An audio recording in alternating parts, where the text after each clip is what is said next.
Everyone, welcome back to Sunny Live Show, and thank you so much guys for tuning in. I'm back again with them that's a superstars and to that song about Umkhokha. And hey guys, welcome to season 2 Umkhokha. No shisape no ngazuthi nje usuku nosuku solala si confused ukuthi ke kuzokwenzekalani ke the following day. Guys, Umkhokha ke awuzunqamuka isidumbu sikaMzobe singakatholakali, but futhi ke kuba sengazuthi noma ngabe sitholakele isidumbu sikaMzobe, Umkhokha ubusazoqhubeka. Indaba enkulu isesikhwameni esalahlekayo nokuyisona ke esagcina senza uMzobe wazilengisa, ngoba ngiyakhumbula nje kubuzakala ukuthi siphi isikhwama wathi akasazi, kwathiwa kathatha intambo ke ayifake emqaleni. So ngicabanga ukuthi ke Umkhokha wabo awulele emzimbeni, kodwa Umkhokha wabulele kulesi sikhwama esathathwa ke uMamzobe.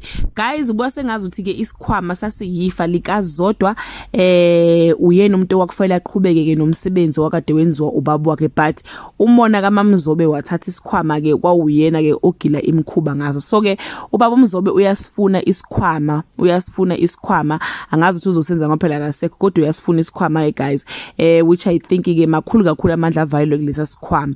Uzodwa guys utholeke umyalezo wanazi ukuthi thiwa akafuna isikhwama ke uzozama asifuna isikhwama zaye esangomeni, nakhona agcine ngayitholi kahle information ecacile, but bazomcacisela ukuthi ke yena wavalwa nje izinto zakhe, uyena kahle kahle fa ngabe uyena ophatha lesa sikhwama esinamandla amakhulu nesasenza ukuthi ke uMzobe abe yisigwili sasendaweni. Amathiyeza zaveza ukuthi uzodwa uzosifuna isikhwama azimisela impela azathole ke nemkhuba eyenziwa ngalesa sikhwama evimba ukuthi yena angaphumeleli.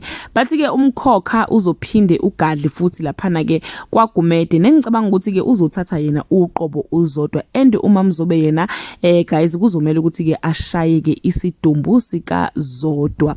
Amathiyeza zaveza ukuthi futhi the Gumedes and the Mthembuzmon, the loss of their own. Ngicabanga ukuthi ke guys bakhuluma ngoZodwa. I refuse to believe ukuthi ikhona into engenzeka kubusisiwe kanye nengane. Guys, cha ngiyanqaba lokwangempela.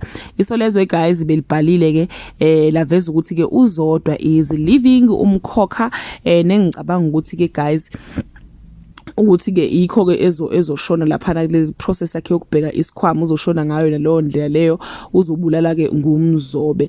Abachazanga ukuthi guys kungani ehamba eshiya lo mdlalo, kodwa last year abanye basola ukuthi ke ile ya video yakhe trend last year, la sambona khona ethuka khona isecurity elitshela ukuthi alazi lutho alinalutho liholo 4000.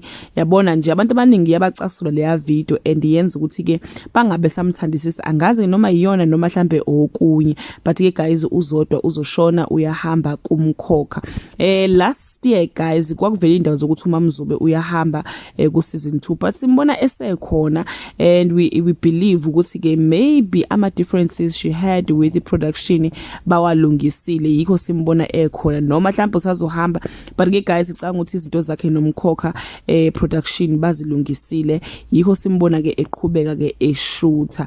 And yeah guys, uMamzobe wazakhela ugazi kakhulu kubantu ngendlela nje adlala kahle kakhulu indawo kaMamzobe, futhi angicabanga ukuthi ukhona umuntu ke oyoke ayidlale njengaye. So nje ezinjalo guys ezomkhokha kuyancatshwa futhi kophakathwa sebeyishayela idumbu bakhathele, kodwa Umkhokha awunqamuke. That brings us to the end of this video. To leave your comment below and share your opinion. Bye. Hello everyone, welcome back to Sunny Live Show, and thank you so much guys.